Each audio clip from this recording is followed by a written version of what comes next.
ታሪኬን የለወጠው ኑሮዬን የቀየረው ማጣቴን ግን ያራቀው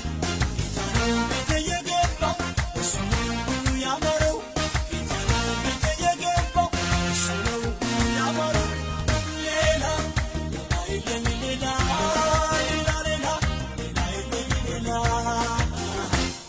ክብሬ በኢየሱስ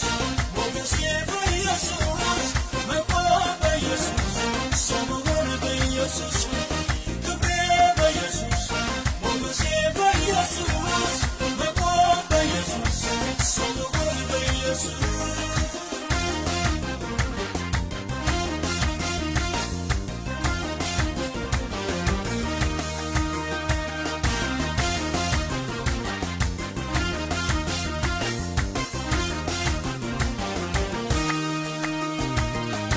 ይዞ የሚበራኝ ለሰላም